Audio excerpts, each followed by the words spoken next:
glorious king. Melchizedek's significance, Rene Gunan writes, Melchizedek, or more precisely Melchizedek, is none other than the title used by Judah tradition to denote the function of the Lord of the world. And we got time and time again, Prester John is the King of Kings.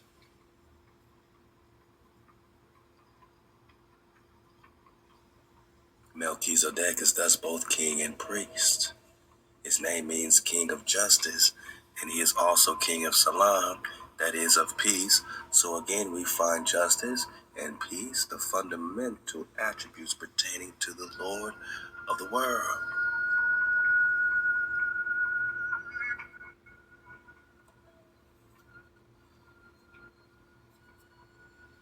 All the way back to Adam, right? In some Syriac texts, mention is made of a stone that is found, that is the foundation or center of the world. Hidden in the primordial depths near HaWah's temple, it is put in relation with the body of the primordial man Adam, and interestingly enough, with an inaccessible mountain place, the access to which must not be revealed to other people. Here Melchizedek, quote, in divine and eternal service. David's called HaWah's servant, right? Forever. Watches over Adam's body. In Melchizedek, we find again the representation of the supreme function of the universal ruler, which is simultaneously regal and priestly. Here, this representation is associated with some kind of guardian of Adam's body, who originally possesses the grail and who, after losing it, no longer lives. This is found together with the motifs of the mysterious stone and an inaccessible seat, end quote. Clearly, the foundation stone of the world is the same as the black or hidden sun in the center of the earth, or the Grail stone, which is said to be hidden in that location.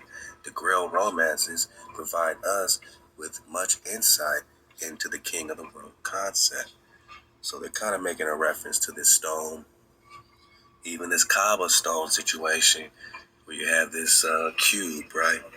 This cube, and the cube is not an evil thing. It's just a platonic solid. It's representing what Earth. You know what I'm saying? So, thought of them have to hijack these shapes. They got to hijack the numbers. There's no number that's evil. They just have to hijack certain numbers to link in. So like 440 hertz, they'll hijack the number 8 just because it represents some type of loop, right? And they'll use that concept of a loop to have us looping around over and over again, right? Like perpetual slavery. The cube represents Earth, so they got to hijack the cube, even though the cube itself is just a platonic solid. It's really, more like a tesseract, the more deeper you go in your dimension understanding, the same thing as the dodecahedron and the Merkaba and the six-pointed star, which is really the Merkaba, the further you go into the dimension flow, right? So we just talking platonic solids, which is, where they're probably getting this stone concept from. We're just getting to the root of it all.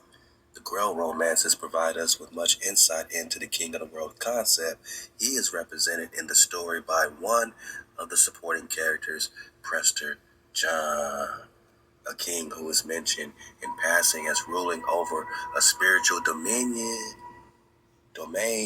in the faraway east, and who quite fittingly is said to come from David descent.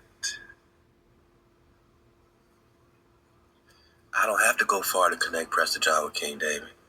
Everyone is connecting Prester John with Davidic descent, man.